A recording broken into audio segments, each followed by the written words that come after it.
हे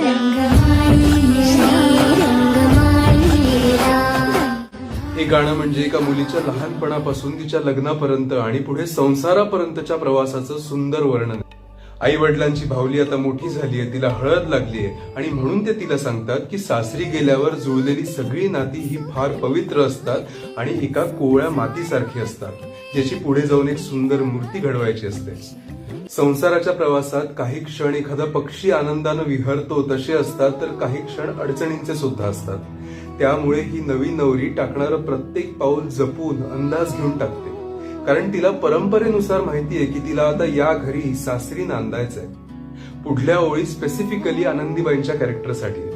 यात म्हटलंय की तुझा नवरा विद्येचा पुजारी आहे, त्यामुळे एक स्त्री जशी सौभाग्याचं कुंकू लावून संसाराची जबाबदारी उचलते, तशी तुला आता शिक्षणाची जबाबदारी उचलायची आहे.